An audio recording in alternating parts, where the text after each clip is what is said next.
आज की कहानी का शीर्षक है राजकुमारी और सौतेली माँ। तो चलिए कहानी शुरू करते हैं। एक बार की बात है, एक दूर के राज्य में सारा नाम की एक दयालु और सौम्य राजकुमारी रहती थी। उसे वे सभी लोग प्यार करते थे जो उसे जानते थे, क्योंकि उसका दिल सुबह की ओस की तरह साफ था। लेकिन अफसोस, उसकी खुशी उसकी सौतेली माँ की उपस्थिति के कारण खराब हो गई थी। वह महिला लालच और ईर्ष्या से ग्रस्त थी। राजकुमारी की सौतेली माँ लेडी ग्रिमहिल्डे राज्य में सबसे सुंदर बनने की लालसा रखती थी। वह अपने मंत्रमुग्ध दर्पण को देखते हुए घंटों बिताती थी और उससे पूछती थी कि इस देश में सबसे सुंदर कौन है। और हर बार दर्पण जवाब देता था, तुम मेरी रानी सुंदर हो, यह सच है। लेकिन राजकुमारी सारा अभी भी अधिक सुंदर है, जिसका दिल बहुत शुद्ध और सच्चा है।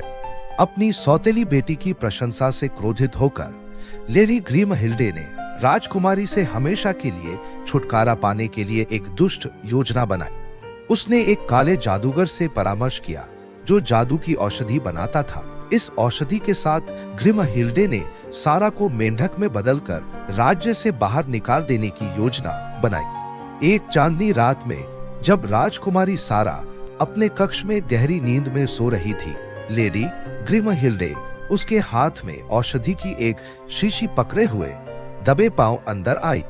एक मंत्र के साथ उसने राजकुमारी के बिस्तर के पास पानी के एक प्याले में औषधि डाल दी, और जैसे ही सारा ने उसे नींद में पिया, वह जादू की झिलमिलाती धुंध में डूबने लगी। राजकुमारी धीरे धीरे मेंढक में बदल रही थी, लेकिन जैसे ही जादू ने जोर पकड़ा, एक शक्तिशाली शक्ति ने हस्तक्षेप किया।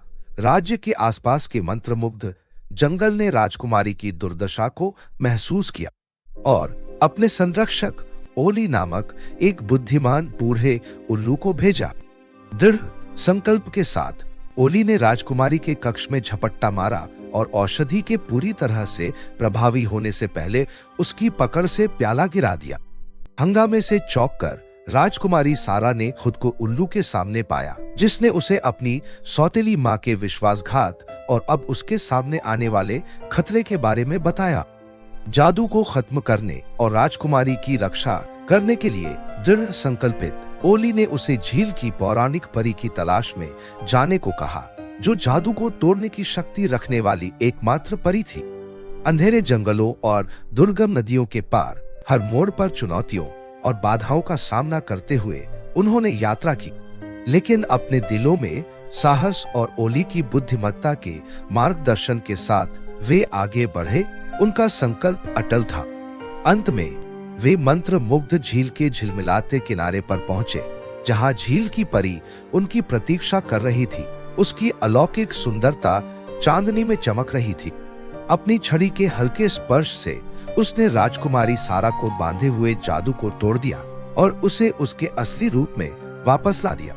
लेकिन उनकी जीत अल्पकालिक थी, क्योंकि लेडी ग्रिमहिल्डे को यह सब पता चल गया था। जो बदला उसने शुरू किया था, उसे पूरा करने के इरादे से उसने झील तक सारा का पीछा किया। अपने हाथ के झटके से उसने उन्हें घेरने के लिए एक भयंकर तूफान बुला लिया। बिजली चमकने लगी और गरजने लगी। इस बड़े खतरे का सामना करते हुए राजकुमारी सारा ने झील की परी की मदद से उस जादू का आह्वान किया जो उसने अपने भीतर खोजा था, और प्रचंड तूफान को शांत करने के लिए अपने दिल की पवित्रता का इस्तेमाल किया। उसके दिल की हर धड़कन के साथ तूफान कम होने लगा। आखिरकार आसमान साफ हो गया और राज्य एक बार फिर सूरज की गर्मी से चमकने लगा। पराजित और परास्त होकर लेडी ग्रिमहिल्डे जंगल की गहराई में भाग गई और फिर कभी दिखाई नहीं दी। राजकुमारी सारा को एक नायक के रूप में सम्मानित किया गया। उसकी बहादुरी और दयालुता को सभी ने एक जश्न के साथ मनाया। उस दिन से राजकुमारी सारा के शासनकाल में राज्य फला फूला और वो सभी हमेशा खुश रहे। आज की कहानी का शीर्षक है सांप राजकुमारी। तो चलिए कहानी शुरू करते हैं। एक बार एक समृद्ध राज्य में लोग अपनी प्यारी राजकुमारी की शादी का जश्न मना रहे थे। वह अपनी सुंदरता के लिए प्रसिद्ध थी और उसकी उपस्थिति ही दिलों को पिघला सकती थी। समय आने पर उसने सबसे सुंदर राजकुमार को चुना। ओह राजकुमारी, आप बहुत अच्छा गाती है। आपकी सुंदरता अद्वितीय है। उत्सव जारी रहने पर राजकुमार ने प्रशंसा की। उत्सव से मंत्रमुग्ध राजकुमारी जब अपने कमरे में गई और उसने जब दर्पण में देखा तो अचानक उसे अपने चेहरे पर एक छोटी सी खरोच नजर आई। यह देखकर राजकुमारी घबरा गई। यह कुछ भी नहीं है राजकुमारी, एक दरबारी ने आश्वस्त किया। आपकी शादी का दिन आज है और मात्र एक खरोच इसे नहीं बदल सकती। परेशान होकर राजकुमारी ने सोचा, अब केवल मेरा राजकुमार ही मुझे सांत्वना दे सकता है। वो उसे ढूंढने के लिए दौड़ी। मेरे प्यारे राजकुमार, उसने कहना शुरू किया, लेकिन जब राजकुमार ने उसके चेहरे पर खरोच देखी तो उसने राजकुमारी को बीच में ही रोक दिया। नहीं, मैं अब तुमसे शादी नहीं कर सकता। तुम अब खूबसूरत राजकुमारी नहीं रही, उसने रुखाई से कहा और चला गया। दुखी होकर राजकुमारी शाही बगीचे में भाग गई, जो सदियों से उसके परिवार से जुड़ा एक पवित्र स्थान था। वहां रहने वाली परियां उसकी मदद के लिए बाहर आई। बेचारी लड़की, अगर हम उसकी खरोच हटा दें तो क्या कोई फर्क पड़ेगा? एक परी ने विचार किया। बकवास, इससे कुछ भी नहीं बदलेगा, दूसरी ने जवाब दिया। राजकुमारी ने कहा, मेरे परिवार की रक्षा करने वाली परियां, मैं आपको जानती हूं। परियों ने कहा, हम तुम्हें तब से जानते हैं जब तुम बच्ची थी। उस राजकुमार को भूल जाओ, उससे बेहतर कई लोग हैं। तुम्हें कोई और अच्छा राजकुमार मिल जाएगा। मुझे अब प्यार से नफरत है, मुझे किसी से शादी नहीं करनी है, राजकुमारी ने घोषणा की। लेकिन क्या वह आपकी असलियत जानता था? आपकी पसंद, आपकी नापसंद? एक परी ने प्रश्न किया।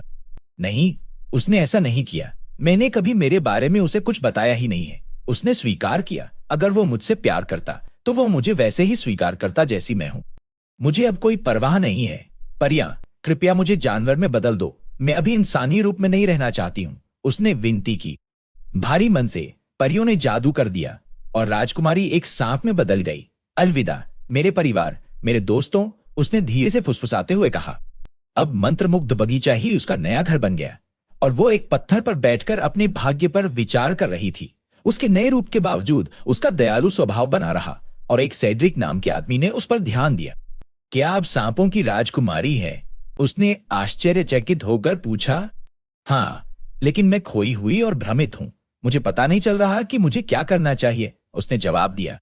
अगर आपको कोई आपत्ति न हो तो वहां पास में एक झोपड़ी है जहां आप रह सकते हैं, सेड्रिक ने कहा। पहले तो राजकुमारी इस बात के लिए सहमत नहीं थी, लेकिन थोड़ी देर विचार करने के बाद वो मान गई। दिन हफ्तों में बदल गए और सेड्रिक अक्सर उससे मिलने आता था, उपहार लाता था और उसके साथ समय बिताता था। धन्यवाद सेड्रिक, तुम्हारे बिना मुझे नहीं पता कि मेरा क्या होता और मैं यहां कैसे रहती, उसने कहा। यह मेरे लिए खुशी की बात है, आप मेरी अच्छी दोस्त है राजकुमारी, सेड्रिक ने जवाब दिया। वो पूरा दिन साथ में समय बिताते और जंगल में घूमते थे। जैसे ही उन्होंने एक साथ जंगल की खोज की, राजकुमारी को वह खुशी मिली जो उसने पहले कभी नहीं देखी थी। मुझे इतना मजा कभी नहीं आया, राजकुमारी ने चिल्लाकर कहा। सेड्रिक ने उसकी खुशी देखी। उसे एहसास हुआ कि अपने परिवर्तन के बावजूद वह कितनी खास थी। सेड्रिक ने कहा, आपको हमेशा खुश रहना चाहिए, चाहे आप कोई भी रूप धारण करें। एक दिन सेड्रिक बहुत चिंता में लग रहा था। राजकुमारी ने उससे इसका कारण पूछा। सेड्रिक ने कहा, मेरे राज्य के लोग डाकुओं से परेशान हैं। वे रात में आते हैं, चोरी करते हैं और डर पैदा करते हैं। काश मैं उनकी मदद कर पाता। राजकुमारी को अब उद्देश्य की अनुभूति हो रही थी। उसने कहा, हम उनकी मदद कर सकते हैं। हमें किसी भी चीज के लिए तैयार रहना चाहिए, यहां तक कि डाकुओं के लिए भी। राजकुमारी ने सेड्रिक को अपनी योजना बताई। सप्ताह बीतते गए और उनका बंधन मजबूत होता गया। एक रात झोपड़ी का दरवाजा चरमरा कर खुला और उन्हें पता चल गया कि जरूर ये डाकू होंगे। सेड्रिक और राजकुमारी हमले के लिए तैयार हो गए। सेड्रिक ने कहा, इस बार सब कुछ सही होना चाहिए। जैसे ही डाकुओं ने झोपड़ी में प्रवेश किया, सेड्रिक ने उन पर झपट्टा मारा। सेड्रिक और डाकुओं के बीच में भयानक लड़ाई हो रही थी। उसी वक्त राजकुमारी बाहर आई, फुसफुसाई और उन्हें भयभीत कर भागने पर मजबूर कर दिया। सारे डाकू सांप को देखकर डरने लगे। उनमें से एक डाकू ने राजकुमारी को मारने का प्रयास किया, लेकिन सेड्रिक ने यह देख लिया। वह राजकुमारी को बचाने के लिए आगे आया और डाकू को मार गिराया। सेड्रिक, तुमने मेरे लिए इतना जोखिम क्यों उठाया? राजकुमारी ने पूछा। क्योंकि एक सांप के रूप में भी आप मेरे लिए महत्वपूर्ण हो। मैं वास्तव में आपकी परवाह करता हूं और आपसे प्यार करता हूं, उसने जवाब दिया।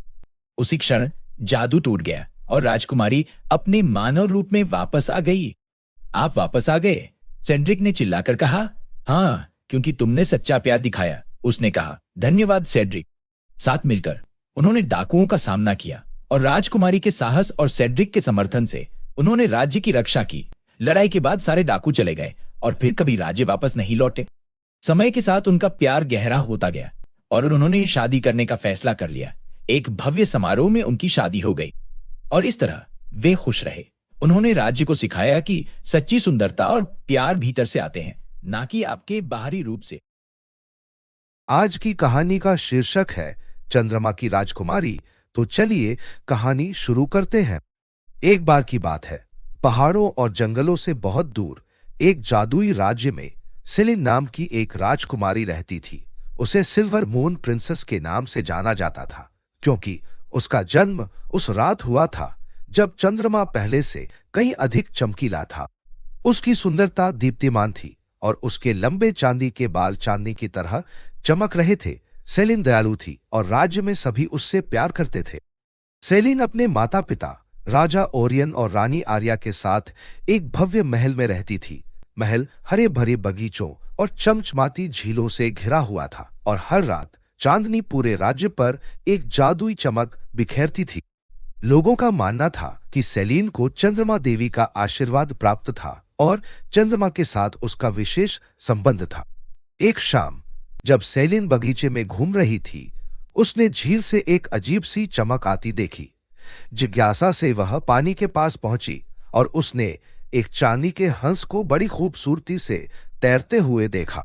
हंस सरकता हुआ किनारे पर आ गया और एक खूबसूरत परी में बदल गया। राजकुमारी सेलिन, परी ने कहा, मैं लूना चंद्रमा परी हूं। चंद्रमा देवी ने मुझे एक संदेश देने के लिए भेजा है। लूना ने बताया कि उम्ब्रा नाम के एक अंधेरे जादूगर ने चंद्रमा की रोशनी चुराने का एक तरीका खोजा था। यदि वह सफल हो गया तो पूरा राज्य अंधकार में डूब जाएगा। सेलिन ही एकमात्र ऐसी थी जो चंद्रमा के साथ अपने विशेष बंधन के कारण उसे रोक सकती। अपने राज्य को बचाने के लिए दृढ़ संकल्पित सेलिन मून क्रिस्टल को खोजने के लिए एक खोज पर निकलने के लिए सहमत हो गई, जो एक शक्तिशाली कलाकृति है जो उम्ब्रा को हरा सकती है। लूना ने सेलिन को एक चांदी का लॉकेट दिया जो उसे क्रिस्टल तक ले जाएगा। लूना ने हंस में बदलने और रात में गायब होने से पहले कहा, याद रखें राजकुमारी, चंद्रमा हमेशा आपका रास्ता रोशन करेगा। सेलिन अपने वफादार घोड़े स्टारफायर के साथ अपनी यात्रा पर निकल पड़ी। उन्होंने मंत्रमुग्ध जंगलों से होकर यात्रा की, चमचमाती नदियों को पार किया और खड़ी पहाड़ियों पर चढ़े। रास्ते में सेलिन को विभिन्न जादुई प्राणियों का सामना करना पड़ा। उसने वन कल्पित बौनों के एक समूह से मित्रता की, जिन्होंने उसे मंत्रमुग्ध तीर प्रदान किए, और एक बुद्धिमान बूढ़े उल्लू ने उसे चंद्रमा क्रिस्टल का रास्ता दिखाने वाला एक नक्शा दिया। एक रात जब सेलिन तारों के नीचे सो रही थी, वह एक धीमी फुसफुसाहट से जाग गई। राजकुमारी सेलिन, उठो, यह लूना द मून फेरी थी। तुम्हें जल्दी करनी चाहिए, उम्ब्रा मून क्रिस्टल के करीब पहुंच रहा है। सेलिन ने लॉकेट के मार्गदर्शन का पालन किया और जल्द ही खुद को एक अंधेरे और भयानक जंगल में पाया। पेड़ मुड़ गए थे और जमीन पर घना कोहरा छा गया था। अचानक परछाइयां उसके चारों ओर घूमने लगी और उसे एहसास हुआ कि वह उम्ब्रा के सैनिकों से घिरी हुई है। सेलिन ने अपने मंत्रमुग्ध तीर निकाले और बहादुरी से लड़ी। उसके द्वारा छोड़े गए प्रत्येक तीर के साथ सैनिक हवा में गायब हो गए। अंत में सेलिन एक छिपी हुई गुफा में पहुंची जहां चंद्रमा क्रिस्टल रखा गया था। गुफा पर एक भयंकर राक्षस का पहरा था। राक्षस के पंख चांदी की तरह चमक रहे थे और उसकी आंखें रहस्यमयी रोशनी से चमक रही थी। सेलिन ने गहरी सांस ली और राक्षस के पास पहुंची। महान राक्षस, उसने कहा, मैं अपने राज्य को अंधेरे से बचाने के लिए मून क्रिस्टल की तलाश कर रही हूं। राक्षस ने बुद्धिमान निगाहों से उसकी ओर देखा। मैं आपके दिल की पवित्रता को महसूस कर सकता हूं। राजकुमारी, मून क्रिस्टल को ले जाने के लिए आपको अपना साहस और बुद्धिमत्ता साबित करनी होगी। राक्षस ने सेलिन के सामने 3 चुनौतियां पेश की। पहली चुनौती थी एक पहेली सुलझाना। सेलिन ने ध्यान से सोचा और सही उत्तर दिया। दूसरी चुनौती चंद्रमा की किरणों से बने पुल को बिना गिरे पार करना था। अपनी खूबसूरत चाल से सेलिन ने सुरक्षित रूप से पुल पार कर लिया। अंतिम चुनौती एक विशाल छाया प्राणी को उसके मंत्रमुग्ध तीरों का उपयोग करके हराना था। सेलिन ने सच्चा निशाना साधा और प्राणी को हरा दिया। उसकी बहादुरी और कौशल से प्रभावित होकर राक्षस ने सेलिन को मून क्रिस्टल दे दिया। अपनी शक्ति का बुद्धिमानी से उपयोग करे राजकुमारी। राक्षस ने सलाह दी, याद रखें, चंद्रमा की रोशनी सबसे मजबूत होती है जब वह दूसरों के लिए चमकती है। मून क्रिस्टल को अपने साथ में लेकर सेलिन जल्दी से अपने राज्य में वापस आ गई। जैसे ही वह पास आई, उसने देखा कि अम्बरा ने पहले ही अपना काला जादू शुरू कर दिया था। चांदनी फीकी पड़ रही थी और पूरे देश में अंधेरा फैल गया था। सेलिन महल की ओर दौड़ी और सबसे ऊंचे टावर पर चढ़ गई। सेलिन ने चंद्रमा को क्रिस्टल की ऊंचाई पर रखते हुए चंद्रमा देवी का आह्वान किया। चंद्रमा देवी, मुझे अपने लोगों को बचाने के लिए अपनी शक्ति प्रदान करें। चंद्रमा का क्रिस्टल चमक उठा और चांदी की रोशनी की एक किरण चंद्रमा से जुड़कर आकाश में चली गई। चंद्रमा की रोशनी तेज हो गई और पूरे राज्य में शुद्ध ऊर्जा की लहर दौड़ गई।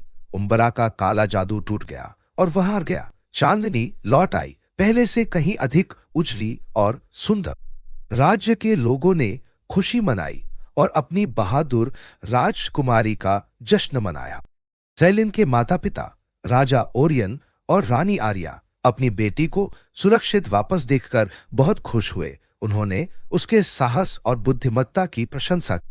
उन्होंने कहा, आपने वास्तव में सिल्वर मून प्रिंसेस के रूप में अपना खिताब अर्जित किया है। सेलिन के शासन में राज्य का विकास हुआ। वह अपने लोगों की रक्षा करती रही और चंद्रमा के साथ बंधन बनाए रखती रही। हर रात वह बगीचों में घूमती थी और आकाश की ओर देखती थी, यह जानते हुए कि चंद्रमा देवी उसे देख रही थी। एक रात जैसे ही सेलिन ने चंद्रमा को देखा, चंद्रमा परी लूना एक बार फिर प्रकट हुई। राजकुमारी सेलिन, उसने कहा, आपने अच्छा किया। चंद्रमा देवी आपकी बहादुरी और दयालुता से प्रसन्न है। पुरस्कार के रूप में वह आपकी एक इच्छा पूरी करे। सेलिन ने एक पल सोचा और फिर मुस्कुराई। उसने कहा, मैं चाहती हूं कि मेरा राज्य हमेशा रोशनी और खुशियों से भरा रहे। लूना ने सिर हिलाया और अपनी छड़ी लहराई। आसमान से चांदी की चमक की बौछार गिरी और राज्य में हमेशा शांति और समृद्धि बनी रही। और इसलिए सिल्वर मून प्रिंसेस और उसके लोग चंद्रमा की कोमल रोशनी से निर्देशित होकर हमेशा खुशी से रहे। आज की कहानी का शीर्षक है इंद्रधनुषी राजकुमार। तो चलिए कहानी शुरू करते हैं। एक समय की बात है, झिलमिलाते बादलों और चमचमाते झरनों के बीच झिलमिलाता इंद्रधनुषी राज्य रेनबोलैंड। इंद्रधनुषी राज्य में राजकुमार लुमियर शासन करते थे। उनके बाल धूप की तरह लहराते और आंखें नीलमणि की तरह चमकती थी। हर दिन शरारती इंद्रधनुषी परियों के पंखों पर सवार होकर हंसी पूरे देश में गूंजती थी। ये कोई साधारण परियां नहीं थी। प्रत्येक के पास पंख थे जो इंद्रधनुष के एकल जीवंत रंग से झिलमिला रहे थे। सबसे बड़ी रूबी, जिसके पंख पकी हुई लाल चेरी के रंग के थे और उसके पास एक उग्र भावना थी जो बहादुरी का प्रतीक है। ओरियाना, टेंजरीन सूर्यास्त के नारंगी रंग जैसे पंखों वाली एक सुंदर परी, गर्मजोशी, उत्साह और एक शांत आभा का प्रतीक है। नींबू के रंग के पंखों वाली सिट्रीन अपनी बुद्धि, त्वरित सोच और भ्रम पैदा करने की क्षमता के लिए जानी जाती थी। हरे पंखों वाली एमराल्ड उन सभी चीजों की रक्षक थी जो उगती थी और जिनका भूमि से गहरा संबंध था। ग्रीष्मकालीन आकाश के रंग के पंखों वाली सफायर ज्ञान का प्रतीक थी और शांत हवाएं पैदा कर सकती।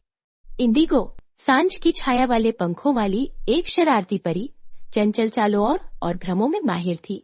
उसके पास अंधेरे में रास्ता तलाशने की अद्भुत क्षमता भी थी। सबसे छोटी वायलेट के पंख खिले हुए नीलम की तरह थे। इंद्रधनुष के सभी रंगों से झिलमिलाते पंखों वाली ये परियां आनंदमय शरारतें करती थी और भूमि को जीवंत बनाए रखती थी। हालांकि इंद्रधनुष के नीचे एक गहरा रहस्य छिपा हुआ था। शैडो किंग, काले अंधेरे का राजा, जो विस्परिंग वुड्स जंगल के परे रहता था, एक ऐसी जगह जहां इंद्रधनुष के रंग नहीं पहुंचते थे। वह रेनबो लैंड की रोशनी को बुझाने और उसे अपने शाश्वत अंधकार में ढकने के लिए तरस रहा था। एक दिन इंद्रधनुषी परियां अपनी मौज मस्ती से लौट आई। उनके पंख सुस्त हो गए और उनकी हंसी शांत हो गई। उन्होंने बताया कि विस्परिंग वुड से एक काली छाया घूम रही है जो फूलों से रंग उड़ा रही है और चहचहाते पक्षियों को चुप करा रही है। रेनबो लैंड में दहशत फैल गई।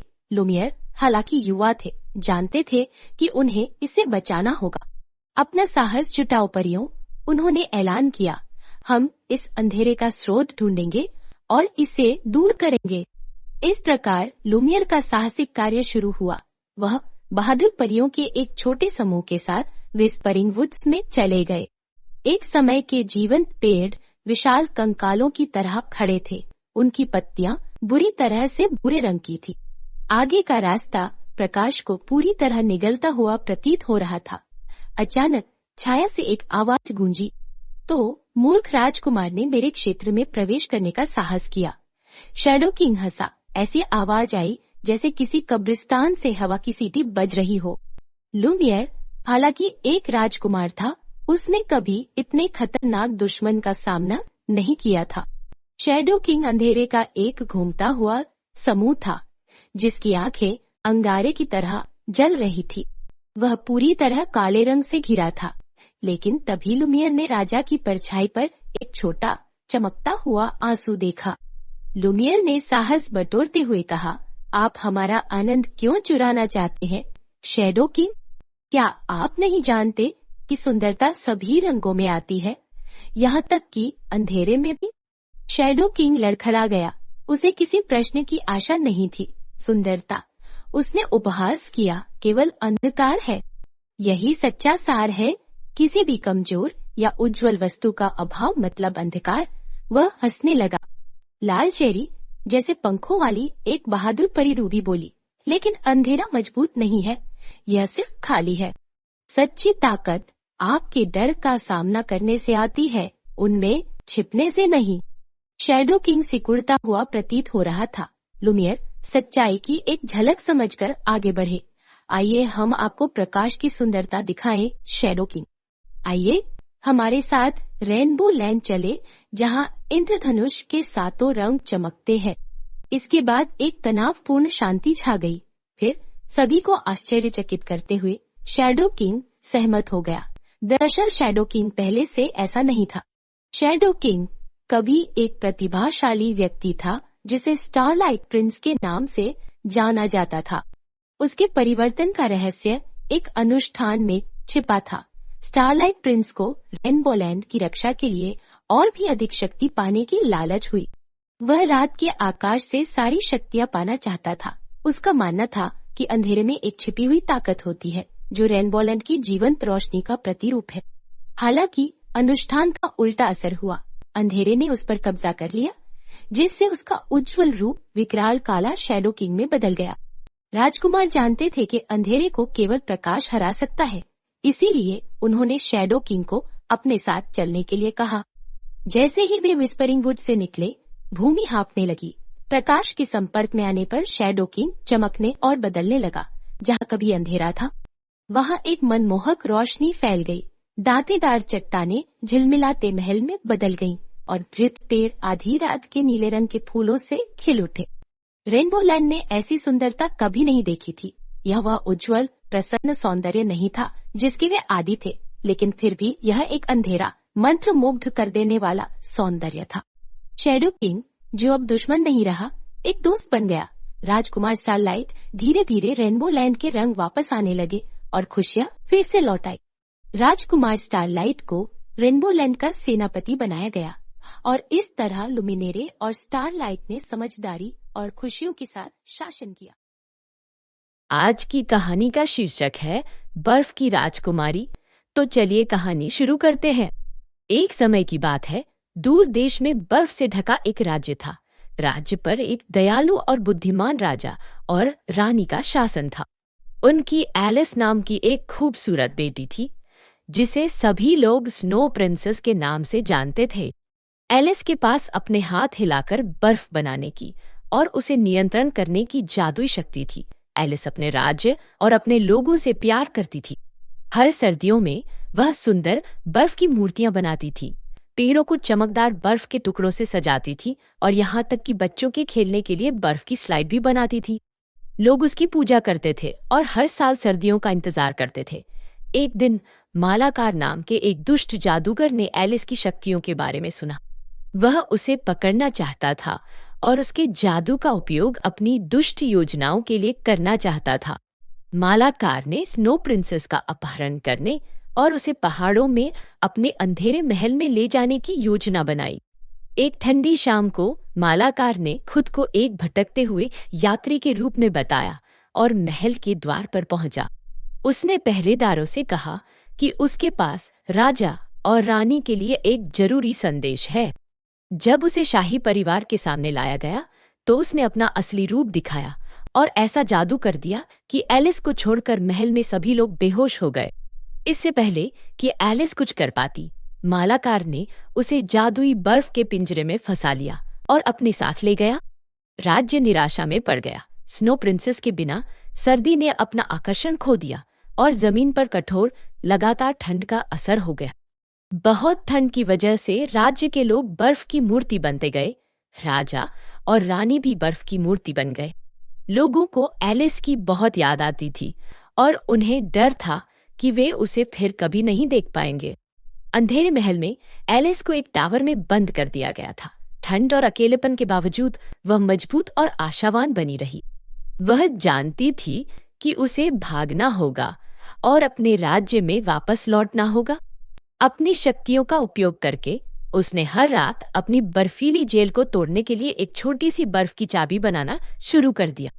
राज्य में लियाम नाम के एक बहादुर युवा शूरवीर ने एलिस को बचाने का फैसला किया। वह हमेशा स्नो प्रिंसेस की प्रशंसा करता था और राज्य को पीड़ित होते हुए नहीं देख सकता था। वह अपनी तलवार और साहस से भरे दिल के साथ मालाकार के महल की खतरनाक यात्रा पर निकल पड़ा। कई दिनों तक बर्फीले तूफानों और बर्फीले पहाड़ों से गुजरने के बाद लियाम अंधेरे महल में पहुंच गया। उसने मालाकार के जादुई सिपाहियों से लड़ाई की और उस टावर पर चढ़ गया जहां एलिस को बंदी बनाकर रखा गया था। जब वह ऊपर पहुंचा तो उसने एलिस को अपनी बर्फ की चाबी पर काम करते हुए पाया। साथ में वे जादुई बर्फ को तोड़ने और एलिस को उसके पिंजरे से मुक्त करने में कामयाब रहे। लेकिन मालाकार भी आसानी से पीछे नहीं हटने वाला था। वह एलिस को भागता देख गुस्सा होकर टावर पे चढ़ गया। दहाड़ के साथ उसने लियाम और एलिस को हमेशा के लिए मुक्त करने के लिए एक शक्तिशाली जादू चलाया। जैसे ही जादू उन पर पड़ने वाला था, एलिस ने मालाकार के हमले को रोकते हुए बर्फ की ढाल बनाने के लिए अपने जादू का इस्तेमाल किया। भयंकर युद्ध छिड़ गया।